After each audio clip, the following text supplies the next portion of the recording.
Bonjour, aujourd'hui nous allons nous intéresser aux images libres de droit afin de pouvoir les réutiliser sur un blog, sur un site ou sur un travail scolaire que l'on va mettre en public.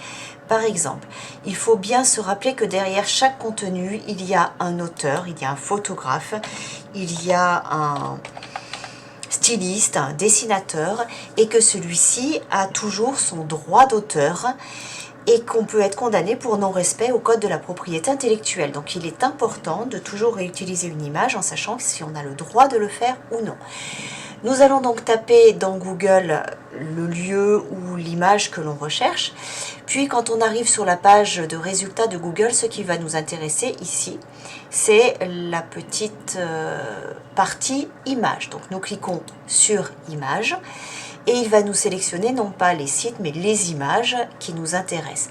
Maintenant, nous allons aller sous la barre de recherche dans l'onglet outils. Donc on clique sur l'onglet outils et on dégage ici plusieurs tris. On peut trier l'image selon sa taille, selon sa couleur, selon son type.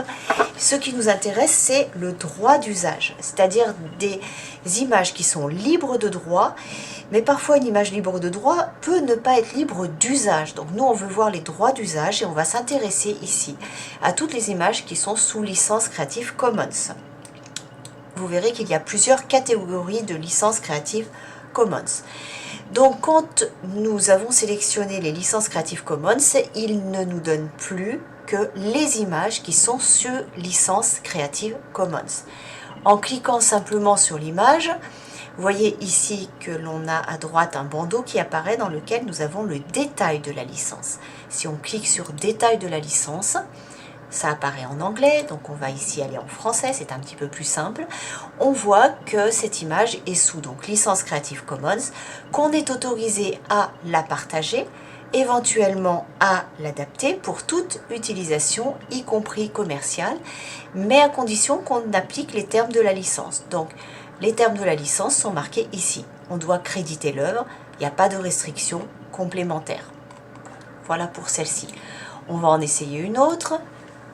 Celle-ci, on reclique sur détail de la licence et là nous observons aussi que nous sommes dans une autorisation de partage et d'adaptation.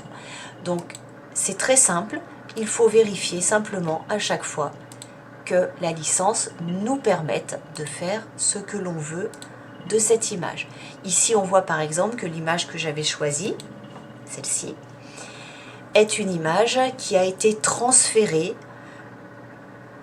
parce qu'elle appartient maintenant au domaine public, parce que c'est une très vieille image. Voilà, avec ça, vous pouvez déjà faire un premier tri pour ne sélectionner que des images que vous avez le droit de réutiliser. C'est important, on respecte le droit d'auteur, on respecte la propriété intellectuelle et on n'utilise pas d'images que l'on n'a pas le droit d'utiliser. Voilà, au revoir, j'espère que ce tutoriel vous a un petit peu aidé.